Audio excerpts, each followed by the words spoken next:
Police విచారణలో వల్లభనేని వంశీ నిజాలు బయటపెట్టారని, ఇప్పుడు వల్లభనేని వంశీ బయటపెట్టినటువంటి నిజాల ద్వారా జగన్మోహన్ రెడ్డి మెడకి ఈ కేసు చుట్టుకోబోతున్నట్లుగా కొన్ని వార్తలు వస్తున్నటువంటి నేపథ్యంలో అసలు వల్లభనేని వంశీ విచారణలో ఏం చెప్పారనేది మనం పూర్తి స్థాయిలో విశ్లేషణ చేసుకుందాం. ప్రస్తుతం మనతో పాటు ఉన్నారు ప్రముఖ రాజకీయ విశ్లేషకులు, ప్రముఖ సీనియర్ జర్నలిస్ట్ సిఎస్ రావు గారు. సార్తో మాట్లాడదాం. సార్ నమస్తే. సార్ నమస్తే.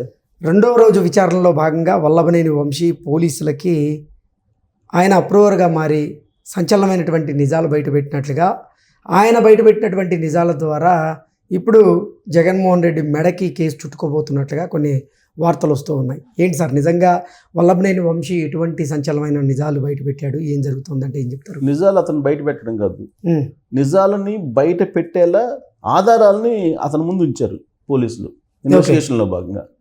గూగుల్ టేక్అవుట్ అనేటువంటి ఒక టెక్నాలజీ ద్వారా మినిట్ టు మినిట్ ఇతను ఎక్కడికెక్కడికి వెళ్ళారు, ఎక్కడెక్కడ ఉన్నాడు, ఇతను ఏ టైంలో ఇతను ఎక్కడ ఉన్నాడు, సత్యవర్ధన్ అనే అతను ఎక్కడున్నాడు అనేది క్లియర్ కట్గా అతనికి చూపించి, ఎన్నో తారీఖు 10వ తారీఖు నువ్వు ఎక్కడున్నావు, 11వ తారీఖు ఎక్కడున్నావు, 12వ తారీఖు ఎక్కడున్నావు అని చెప్పేసి క్లియర్గా చెప్తే అప్పుడు ఒప్పుకున్నాడని తెలుస్తుంది పోలీసు వర్గాల ద్వారా. ఓకే. యాక్చువల్గా వల్లభనేని వంశీ ఏం చెప్తున్నాడు, సత్యవర్ధన్ అతను నాకెవరో తెలీదు, మా ఇంట్లో హైదరాబాద్లో 10వ తారీఖు వచ్చాడట, వచ్చి వెళ్ళిన తర్వాత నాకు తెలిసింది అని చెప్తున్నాడు. నాకెవరో తెలియదు, గుర్తులేదు, మర్చిపోయాను, ఇవి చెప్పాడు తొలి రోజు. అదృష్ట సినిమా ఆయన తీశాడు జూనియర్ ఎన్టీఆర్ గారితో. సో ఆయన అదే డైలాగులతోటి సినిమా స్టైల్లో చెప్పాడు. రెండో రోజుకి వచ్చేటప్పటికి మొదటి రోజు పోలీసులు ఆయన ఏం చెప్తారో అదంతా విన్నారు. రెండో రోజు వచ్చేటప్పటికి మొత్తం ఆధారాలు తీశారు. సీసీ కెమెరా ఫుటేజీ, హైదరాబాద్ది, వైజాగ్ది, ఇవన్నీ ఫుటేజ్ తీసేసి గూగుల్ టేక్అవుట్ టెక్నాలజీ ద్వారా మొత్తం బయట పెట్టారు. దాంతో వల్లభనేని వంశీ ఒప్పుకోక తప్పనటువంటి పరిస్థితి నిజాలని. కారణం ఏంటంటే అప్పటి వరకు నా సెల్ ఫోన్లు లేవు, నేను 3 ఫోన్లు వాడతాను, అవి ఎక్కడున్నాయో తెలీదు, నేను ఏ ఫోను అరెస్ట్కి ముందు వాడానో నాకు గుర్తులేదు, ఇలాంటివన్నీ చెప్పాడు తొలి రోజు. అతను ఏమనుకున్నాడంటే ఫోన్లు స్విచ్ ఆఫ్ చేసేసి దాన్ని మళ్ళీ రీలోడ్ చేసేస్తే, రీలాగిన్ చేస్తే మొత్తం పోతుంది అని చెప్పేసి అనుకున్నాడు. అప్పుడు కనుక కవిత ఢిల్లీ లిక్కర్ స్కామ్లో చేశారు కదా, ఆ తరహాలో చేశాడు ఈయన, ఫార్మేట్ చేశాడు. అది పోతుందిలే అనుకున్నాడు. అయితే విషయం ఏంటంటే ఇతను సిమ్ తీసేసినా లేకపోతే అతను ఫార్మేట్ చేసినా ఏం చేసినా కానీ ఆ గూగుల్ టేక్అవుట్ ద్వారా ఈ మొత్తం ఆ మొబైల్స్ ఎక్కడెక్కడికి మూవ్ అవుతున్నాయి అనేది గూగుల్ టేక్అవుట్ ద్వారా కనుక్కునేటువంటి వెసలుబాటు ఉన్న సంగతి ఆయనకి తెలియదు పాపం. పోలీసులు ఇప్పుడు అడ్వాన్స్గా టెక్నాలజీని వాళ్ళు అందిపుచ్చుకున్నారు కదా, దాంతో నోరెళ్ళ పెట్టాడు వల్లభనేని వంశీ. నోరెళ్ళ పెట్టి నిజాలు చెప్పలేక ఉండలేనటువంటి పరిస్థితితో ఒప్పుకునేటువంటి పరిస్థితికి వచ్చాడు. రెండో రోజుకి అయిపోయింది. ఇక మూడో రోజు ఉంది. ఇప్పుడు మూడో రోజు పోలీస్ కస్టడీలో విచారణ, ఫైనల్ విచారణ. ఎంత పగడ్బందీగా పోలీసులు విచారణ చేస్తున్నారంటే చట్ట ప్రకారం, చట్టానికి విరుద్ధంగా కాదు, చట్ట ప్రకారం ఎలా చేస్తున్నారంటే ఈ కేసుని ఎంత ప్రతిష్టాత్మకంగా తీస్తున్నారంటే సిట్ ఏర్పాటు చేశారు. ఈ సిట్ ఏర్పాటు చేసి దానికి అశోక్ అని ఒక సీనియర్ ఐపీఎస్ని పెట్టారు. ఆయన ఆధ్వర్యంలో జరుగుతుంది. 3 ఏఎస్పీలు ఇప్పుడు 3 విచారిస్తున్నారు.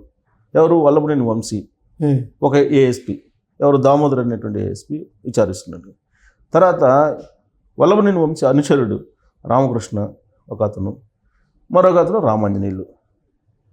వీళ్ళు కీలకమైనటువంటి వాళ్ళు. వీళ్ళు 3 ఏఎస్పీలు విచారిస్తున్నారు.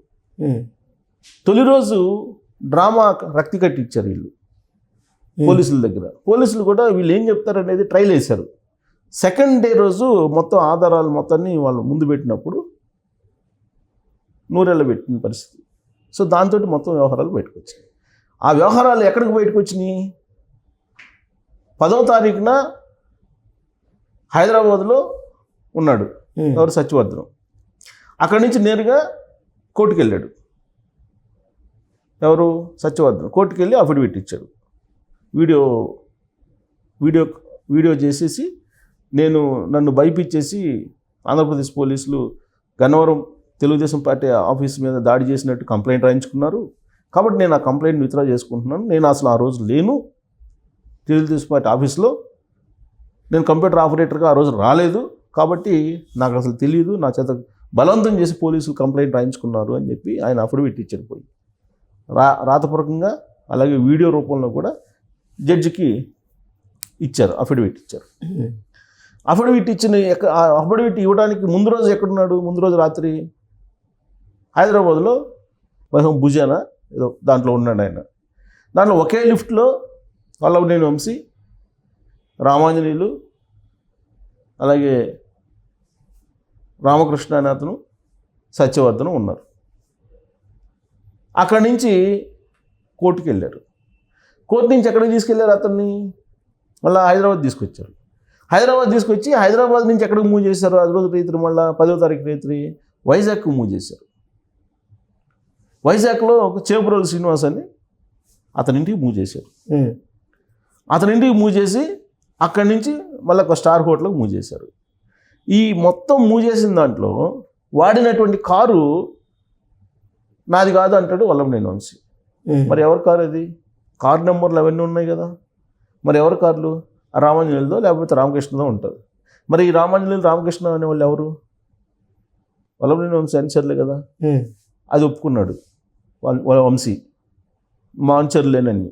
మరి మీ అనుచరులేనప్పుడు సత్యవర్ధన్ తీసుకొస్తుంటే మీకు తెలీదా అని అంటే వచ్చి వెళ్ళాడంటే నాకు తెలియదు అని చెప్తాడు తొలి రోజు. రెండో రోజు ఈ గూగుల్ టేక్అవుట్ చూపించిన తర్వాత అవును వచ్చి వెళ్ళాను నాకు తెలుసు అని చెప్పి ఒప్పుకునేటువంటి పరిస్థితికి వచ్చాడు అని చెప్పి పోలీసులు చెప్తున్నారు. మరి 12వ తారీఖు వంశీ ఎక్కడున్నాడు? 10వ తారీఖు నైటు మూవ్ చేశారు వైజాగ్కి. 11వ తారీఖు ఎక్కడున్నాడు వల్లభనేని వంశీ? 11 ఎక్కడున్నాడు? 12 ఎక్కడున్నాడు? మరి అంతా జరిగిన తర్వాత సత్యవర్ధన్ కిడ్నాప్ జరిగిన మరుసటి రోజు, కిడ్నాప్కు ముందు ఎవరితో మాట్లాడాడో ఏంటి అనే దాని మీద ఇప్పుడు ఆరాధిస్తున్నారు. ఇతను తాడేపల్లిలో జగన్మోహన్ రెడ్డిని కలిశాడు 12వ తారీఖున అని చెప్పి గూగుల్ టేక్అవుట్ చెప్తోంది. తాడేపల్లిలో వెళ్ళాడని. తాడేపల్లికి వెళ్ళి ఎవరిని కలిసావు? జగన్మోహన్ రెడ్డి గారిని కలిసావా? సజ్జల రామకృష్ణ కలిసావా? ఎవరిని కలిసావు అనే దాని మీద పోలీసులు ప్రశ్నిస్తున్నారు. 30 ప్రశ్నలు సంధించారు. ముగ్గురికి 30 90 ప్రశ్నలు. వాళ్ళు మిగతా ఇద్దరు నిందితులు ఏం చెప్తారు, ఈయన ఏం చెప్తారని మొత్తం చూస్తున్నారు. ఇతను ఆల్మోస్ట్ చెప్పేశారు. తాడేపల్లి దాకా తీసుకెళ్ళాడు రెండో రోజుకి. ఆ తాడేపల్లిలో ఏం జరిగింది అనేది మూడో రోజు ఇప్పుడు ఫైనల్ కాబోతుంది. ఎందుకంటే దాని ఎవిడెన్స్ కావాలి కదా, ఎస్టాబ్లిష్ చేయాలి కదా, కేసుని అయితే ఎస్టాబ్లిష్ చేయాలి కదా పోలీసులు. చట్ట ప్రకారం ఎస్టాబ్లిష్ చేయడానికి అవసరమైనటువంటి సమాచారాన్ని వంశీ దగ్గర నుంచి రాబడుతున్నారు. దాదాపు 80% చెప్పారు. తాడేపల్లికి దాకా తీసుకెళ్లారు. తాడేపల్లి లోపల ఏం జరిగింది అనేది మూడో రోజు బహుశా బయటపెట్టేటువంటి అవకాశం ఉంది వల్లభనేని వంశీ. సో కాబట్టి పక్కాగా తాడేపల్లిలో ఉండేటువంటి వాళ్ళు ఈ సత్యవర్ధన్ కిడ్నాప్ కేసుకు సంబంధించి ఎవరున్నారు అనేది బయట పడేటువంటి అవకాశం ఉంది. ఆ తర్వాత పోలీసులు ఏమి యాక్షన్ తీసుకుంటారో ఏంటి అనేది మనం wait and watch. Okay sir, thank you so much.